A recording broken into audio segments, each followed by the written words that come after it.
Station था जहां चारों ओर कोहरा ही कोहरा फैला हुआ था। एक आदमी काले रंग के कपड़ों में हाथ में लालटेन लेके प्लेटफॉर्म पर खड़ा था।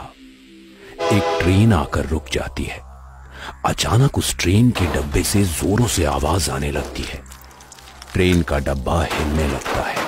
वो उस डब्बे के पास जाकर दरवाजा खोलता है और उसकी आंखें और गुस्सैल हो जाती हैं।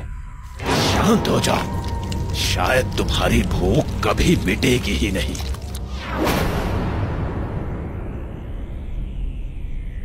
अशोक शहर में डॉक्टर था।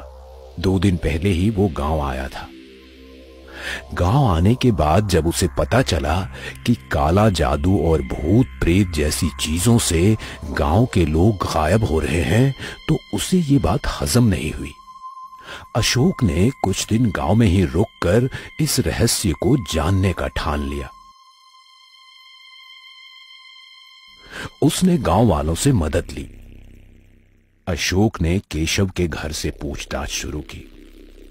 केशव दादा कैसे हो? अंदर आऊं? हाँ डॉक्टर जी आइए। कहो आज कैसे आना हुआ? अरे जी मत कहिए, आप मुझसे उम्र में बड़े हैं।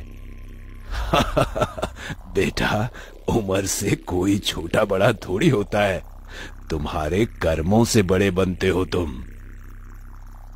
हमारे कर्म ही कहाँ इतने अच्छे कि हमें कोई इज्जत मिले।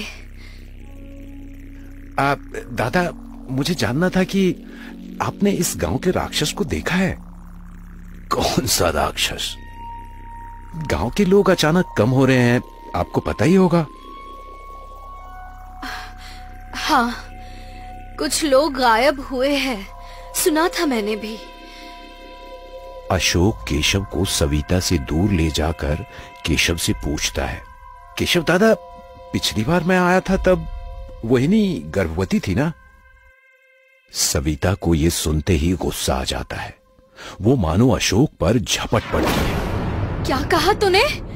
सावी शांता हो, त्याला नहीं माहिती काय? अशोक तुम बाद में आना, अभी सविता की तबीयत ठीक नहीं है। अशोक डर कर वहां से बाहर निकलता है। अशोक बाहर दूसरे गांव वालों से लोगों के गायब होने की वजह जानने के लिए बात करता है, पर किसी से कुछ खास नहीं मिलता। अशोक एक पेड़ के नीचे सिगरेट फूंकते हुए बैठा होता है। तभी वहां केशव आता है और अशोक के पास बैठ जाता है। अशोक बेटा, तुम्हें हमने बचपन से देखा है। तुम्हें पता है सविता और मेरी शादी को लगभग 25 साल से भी ऊपर हो चुके हैं। मेरी उम्र अब इतनी हो गई है मगर कोई औलाद नहीं है मेरी। सविता अक्सर इस बात से चिढ़ी रहती है कि वो क्यों एक बांझ बनकर रह गई है। जब भी गांव में किसी बच्चे को हंसता खेलता देखती है तो उसे चुराने की कोशिश करती है। उसका हंसता हुआ चेहरा मैंने कब देखा था मुझे याद नहीं। दादा मुझे माफ कर दो, मुझे वहिनी के सामने वो नहीं बोलना चाहिए था। मुझे लगा पिछली बार। बेटा पिछली बार हमें एक सुंदर सा बच्चा हुआ था, लड़की थी, एक परी। एक दिन उस पर हमारा ध्यान नहीं रहा। मैं अपनी शिफ्ट पर था और सविता गहरी नींद में। अगले दिन हमारी बेटी उसकी लाश हमें रेलवे स्टेशन के पास मिली। हमारी बच्ची का इसमें क्या दोष था? उस दानव ने आपकी बेटी को? बेटा। अगले दिन जब केशव देरी से घर आ रहा था तो सविता को आवाज लगाता है। सविता, ओ सविता, कहां गई? सविता तभी अचानक कहीं से सामने आ जाती है और बोलती है, क्या हुआ? इतना चिल्ला क्यों रहे हो? तुम कहां चली गई थी? कब से आवाज लगा रहा था?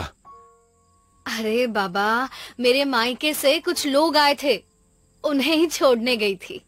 उनके साथ छोटे बच्चे भी थे। केशव, हम कभी